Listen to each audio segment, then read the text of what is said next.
ओम शांति। समय स्वाद संकल्प को सफल करने वाली मैं आत्मा निर्विघ्न आत्मा हूँ, होली हंस हूँ। गुण रूपी मोती चुभने वाली पवित्रता को धारण करने वाली होली हंस आत्मा हूँ।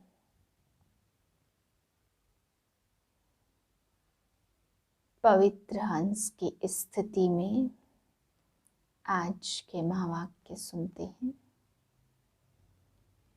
13/2/2022 के महावाक्य अव्यक्त बाप दादा, रिवाइज है 10/1/90 सन की। आज बाबा हम बच्चों को होली हंस की विशेषताएं समझा रहे हैं। होली हंस की निशानियां बाबा ने पिछले संडे की मुरली में सुनाई। आज बाबा समझाते होली हंस की विशेषताएं क्या हैं। बाबा समझाते कि जो मोती और कंकर को परख करके फिर निर्णय करे तब उसको धारण करे। मोती को ग्रहण करता और कंकड़ पत्थर छोड़ देता। तो बाबा ने समझाया होली हंस में दोनों शक्तियां होंगी, परखने की भी और निर्णय करने की भी। बाबा कहते बच्चे परख लेते हैं, बाप को परखे बिना कोई भी निर्णय नहीं हो सकता। तो पहले बाप को परखे, फिर स्वयं को परखे कि मैं वही कल्प पहले वाली आत्मा हूँ, जो बाबा मुझे बनाना चाहते मैं वही कल्प पहले भी बनी थी। तो खुद को पहले परख करके फिर क्या जीवन बनाना है उसका निर्णय करना। तो बाबा कहते बच्चे होली हंस में परखना और निर्णय करना दोनों ही शक्तियां भरी हुई होंगी। फिर बाबा समझा रहे सहयोगी बनते लेकिन सहज योगी नहीं बनते। दोनों चीजें चाहिए, सहयोगी भी बनना है और सहज योगी भी। तो बाबा कहते अगर दोनों शक्तियां नहीं है तो क्या होता है, एक शक्ति है परखने की है निर्णय करने की नहीं है, या निर्णय की है परखने की नहीं है, तो बाबा कहते वो होली हंस नहीं कहला सकता, क्योंकि वो सहयोगी तो बनता है लेकिन सहज योगी नहीं बन पाता। फिर बाबा समझा रहे हर प्रकार की सेवा मनसा वाचा कर्मणा तीनों में सफलता का अनुभव हो, उसका आधार बाबा ने बताया परखने की शक्ति भी हो और निर्णय करने की शक्ति भी हो। सारे दिन में बाबा कहते यह चेक करो, सारे दिन की दिनचर्या में परखने की शक्ति को कहाँ तक आपने यथार्थ किया। फिर बाबा समझा रहे कोई भी कार्य तो कभी कोई हलचल के वातावरण के प्रभाव में नहीं आओ। कुछ भी कार्य में बाबा कहते हलचल हो या कुछ भी हो तो वातावरण के प्रभाव में नहीं आओ, अपना प्रभाव डालो तो वह आपके प्रभाव में आ जाएंगे। दिल से यही निकलेगा कि सफलता हमारा जन्म सिद्ध अधिकार है। बाबा कहते वातावरण कैसा भी हो, हलचल हो, तो आप उनके प्रभाव में नहीं आ जाओ बल्कि अपना प्रभाव उन पे डालो, तो धीरे धीरे वो भी आपके प्रभाव में आ जाएंगे। होली हंस की विशेषताएं। आज सर्व बच्चों को विशेष आत्मा बनाने वाले बाप दादा हर एक होली हंस की विशेषता देख रहे हैं।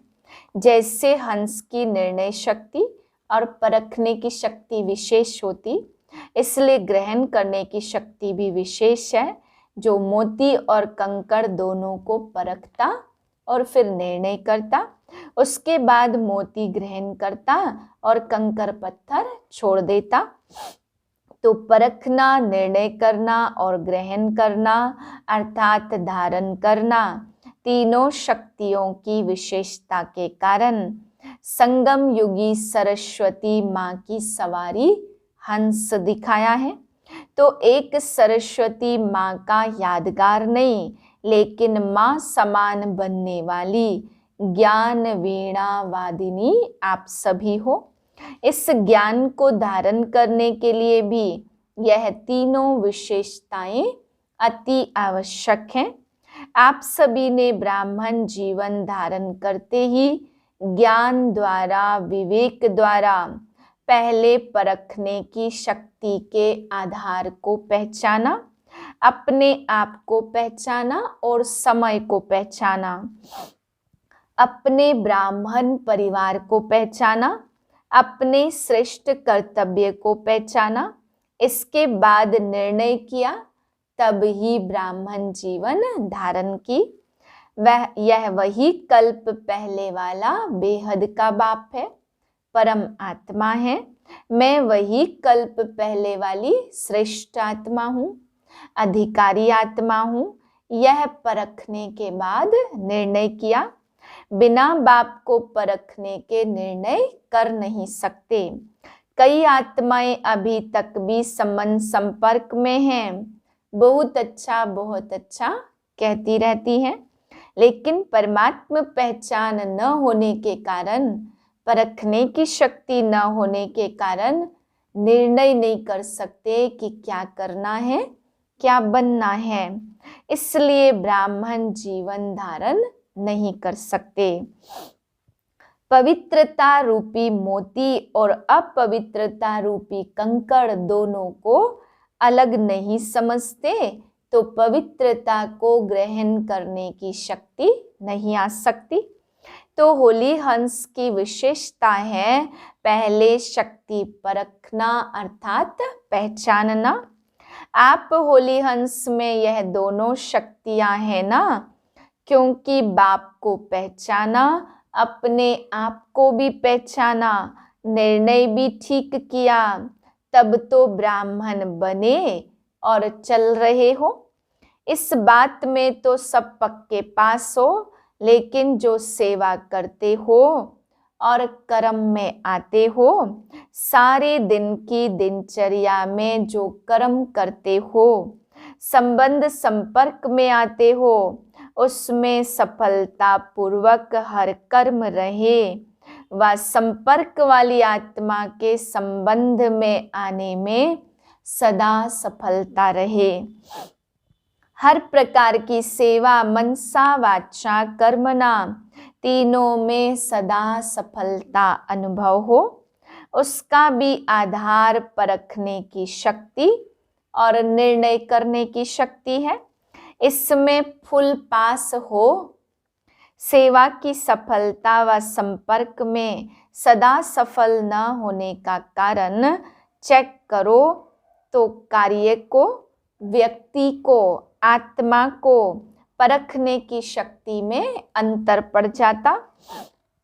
जिस आत्मा को जिस समय जिस विधि पूर्वक सहयोग चाहिए, शिक्षा चाहिए, स्नेह चाहिए, उस समय अगर परखने की शक्ति तीव्र है तो अवश्य संबंध में सफलता प्राप्त होगी। लेकिन होता क्या है, जिस आत्मा को जो सहयोग व विधि उस समय चाहिए वो न देकर, न परखने के कारण अपने ढंग से उनको सहयोग देते हो व विधि अपनाते हो, इसलिए संतुष्टता की सफलता नहीं होती। जैसे शारीरिक बीमारी को परखने की डॉक्टर को विधि न आए तो क्या होता है, ठीक होने के बजाय एक से अनेक रोग और पैदा हो जाते। पेशेंट को संतुष्टता की सफलता नहीं मिलती। जिसको साधारण शब्दों में बाप दादा कहते कि हर एक की नब्ज को पहचानो, चलना और चलाना भी जरूरी है। तो क्या करना पड़ेगा, पहचानने अर्थात परखने की शक्ति को तीव्र करना पड़े। इसमें अंतर पड़ जाता, जिसको आप साधारण भाषा में कहते हो हैंडलिंग का फर्क। कहते हो ना, इनकी हैंडलिंग पुरानी है, इनकी नई है। यह अंतर क्यों पड़ा, क्योंकि हर समय हर आत्मा और हर कार्य को परखने की शक्ति चाहिए। टोटल परखने की शक्ति आ गई है, लेकिन विस्तार से और बेहद के परखने की शक्ति की आवश्यकता है। उस समय आत्मा की ग्रहण शक्ति कितनी है, वायुमंडल क्या है, और उस आत्मा की सुनने व शिक्षा लेने की मूड कैसी है। जैसे कोई कमजोर शरीर वाला हो और उसको ज़्यादा से ज़्यादा ताकत का इंजेक्शन दे देवे तो क्या हालत होगी? वह तो हार्ट फेल हो जाएगा, शांति में चला जाएगा। ऐसे अगर संबंध में आने वाली आत्मा कमजोर है, आत्मा में हिम्मत नहीं है, लेकिन आप उसको शिक्षा का डोज देते जाओ तो उसका मूड, समय, वायुमंडल परख न सके तो रिजल्ट क्या होगी? एक तो दिल से कष्ट हो जाएगा और शक्ति न होने के कारण ग्रहण नहीं कर सकेगा और ही जिद और सिद्ध करने में उछलेगा। आपने तो अपनी भावना से, अच्छी भावना से किया, लेकिन सफलता न मिलने का कारण परखने और निर्णय करने की शक्ति कम है, इसलिए सफलता मूर्त बनने में परसेंटेज हो जाती। तो सारे दिन के कर्म और संबंध में परखने की शक्ति की आवश्यकता हुई ना, इसलिए शिक्षा भल दो, लेकिन सब बातों को परख कर फिर कदम उठाओ। ऐसे ही सेवा के क्षेत्र में भी अगर आत्माओं की आवश्यकता और इच्छा परखने के बिना कितना भी अच्छा ज्ञान दे दो, कितनी भी मेहनत कर लो, लेकिन सफलता नहीं होगी। अच्छा अच्छा कहना तो एक रीति रस्म हो गई, क्योंकि आप कोई बुरी बात तो कहते ही नहीं हो, लेकिन जो सफलता का लक्ष्य रखते हो उसमें समीप अनुभव करो। उसके लिए परखने की शक्ति अति आवश्यक है। जैसे कोई मुक्ति का इच्छुक है और उसको आप जीवन मुक्ति और मुक्ति दोनों भी दे दो, लेकिन वह रुचि नहीं रखेगा। पानी के प्यासे को 36 प्रकार का भोजन दे दो, लेकिन वह संतुष्ट पानी की बूंद से ही होगा, ना कि भोजन से। तो मुक्ति के इच्छुक को परख कर अगर उसको मुक्ति के बारे में स्पष्टीकरण देंगे तो उसकी इच्छा भी बढ़ेगी और जीवन मुक्ति में परिवर्तन हो ही जाएंगे। किसको धारणा की बातें सुनना अच्छा लगता है, उसको आप कल्प 5000 वर्ष का व गीता का भगवान कौन यह बताना शुरू कर दो तो और ही इंटरेस्ट खत्म हो जाएगा। इसलिए सेवा में भी आत्मा की स्थिति व उसकी आस्था क्या है उसको परखना अति आवश्यक है। तो सेवा में सफलता का आधार किस शक्ति पर हुआ? परखने की शक्ति चाहिए, चाहे अज्ञानी आत्माओं की सेवा, चाहे सेवा साथियों की सेवा, दोनों में सफलता का आधार एक ही है। तो होली हंस की विशेषता सबसे पहले परखने की शक्ति को बढ़ाओ। परखने की शक्ति यथार्थ है, श्रेष्ठ है, तो निर्णय यथार्थ होगा और आप जिसको जो देना चाहते वह उसमें ग्रहण करने की शक्ति स्वतः ही होगी और क्या बन जाएंगे? नंबर 1 सफलता मूर्त। तो चाहे सेवा में, संबंध में लक्ष्य को प्राप्त करने के लिए इस लक्षण को धारण करो। तो सारे दिन में चेक करो, सारे दिन की दिनचर्या में परखने की शक्ति कहाँ तक यथार्थ हुई और कहाँ करेक्शन, एडिशन करने की आवश्यकता रही। करने के बाद करेक्शन अपने आप होती, क्योंकि दिव्य बुद्धि का वरदान सबको मिला हुआ है। चाहे समस्या के वश, समय व परिस्थिति के वश व कोई आत्मा के संग के वश व माया द्वारा मनमत के वश उस समय परवश हो जाते हैं, लेकिन समय, परिस्थिति, संग का प्रभाव, मनमत का प्रभाव जब हल्का हो जाता, फिर दिव्य बुद्धि अपना काम करती, जिसको आप लोग कहते हो जोश से होश में आ गए। फिर महसूस होता यह करेक्शन या यह एडिशन होनी चाहिए थी, वह करनी है, लेकिन रजिस्टर में व कर्मों के हिसाब के किताब में दाग नहीं, लेकिन बिंदी तो पड़ गई ना, बिल्कुल साफ तो नहीं रहा। इसलिए कहा जाता कर्मों की लीला अति गुह्य है। टीचर्स तो कर्मों की लीला अच्छी रीति जान गई हो ना। टीचर्स सारा दिन क्या गीत गाती कि वाह मेरे श्रेष्ठ कर्मों की लीला। कर्मों के गहन गति की लीला नहीं, श्रेष्ठ कर्मों की लीला। दुनिया वाले तो हर कर्म में, हर कदम में कर्मों को ही कूटते रहते कि हाय मेरे कर्म। आप कहेंगे वाह श्रेष्ठ कर्म, अब इसमें और आगे बढ़ो कि वाह श्रेष्ठ कर्म हो। साधारण कर्म नहीं, कर्मों को कूटना तो खत्म हो गया, लेकिन श्रेष्ठ कर्म हो, इसमें अंडरलाइन करना।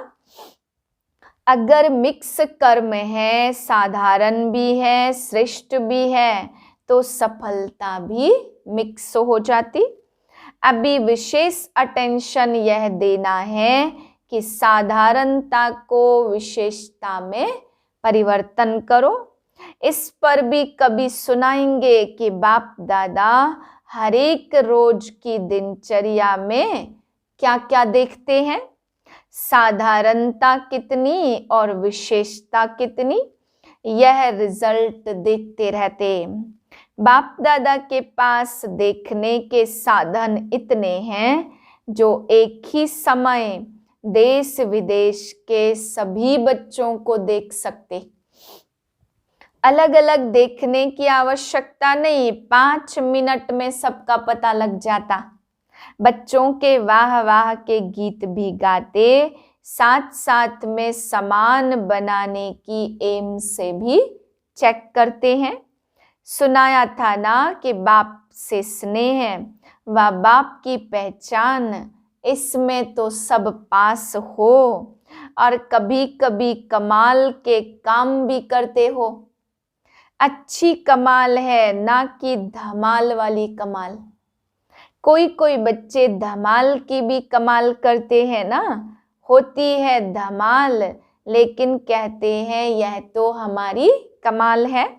इसलिए बाप दादा कहते परखने की शक्ति को बढ़ाओ, अपने कर्मों को भी परख सकेंगे और दूसरों के कर्मों को भी यथार्थ परख सकेंगे। उल्टे को सुलटा नहीं कहेंगे, यह परखने की शक्ति की कमी है। और सदा एक बात ध्यान रखो, सबके लिए कह रहे हैं, कभी भी कोई ऐसा व्यर्थ व साधारण कर्म करते हो और अपने आप को पहचान नहीं सकते हो कि यह राइट है व रॉन्ग है, तो जब ऐसी परिस्थिति आती वशीभूत हो जाते। उस समय ऐसी परिस्थिति में सिद्धि को प्राप्त करने की श्रेष्ठ विधि क्या है? क्योंकि उस समय अपनी बुद्धि तो वशीभूत है। राइट को भी रॉन्ग समझते हो, रॉन्ग को रॉन्ग नहीं समझते, राइट समझते। फिर जिद करेंगे या सिद्ध करेंगे, यह निशानी है वशीभूत बुद्धि की। ऐसे समय पर सदैव एक बाप दादा की श्रेष्ठ मत याद रखो कि जिन्होंने बाप को निमित्त बनाया है, वह निमित्त आत्माएं जो डायरेक्शन देती हैं, उसको महत्व देना चाहिए। उस समय यह नहीं सोचो कि निमित्त बने हुए शायद कोई के कहने से कह रही है, इसमें धोखा खा लेते हो। निमित्त बनी हुई श्रेष्ठ आत्माओं द्वारा जो शिक्षा व डायरेक्शन मिलते हैं उसको उस समय महत्व देने से अगर कोई बुरी बात भी होगी तो आप जिम्मेवार नहीं। जैसे ब्रह्मा बाप के लिए सदा कहते कि अगर ब्रह्मा द्वारा कोई गलती भी होगी तो वह गलती भी आपके लिए बदल कर सही हो जाएगी। तो ऐसे निमित्त बनी हुई आत्माओं के प्रति कभी यह व्यर्थ संकल्प नहीं उठना चाहिए। मानो कोई ऐसा फैसला भी दे देते जो आपको ठीक नहीं लगता, लेकिन आप उसमें जिम्मेवार नहीं हैं, आपका पाप नहीं बनेगा, आपका काम ठीक हो जाएगा, क्योंकि बाप बैठा है। बाप पाप को बदल लेगा, यह गुह्य रहस्य है, गुप्त मशीनरी है। इसलिए निमित्त बनी हुई श्रेष्ठ आत्माओं के श्रेष्ठ डायरेक्शन को महत्व से कार्य में लगाओ। इसमें आपका फायदा है, नुकसान भी बदल कर फायदे में हो जाएगा।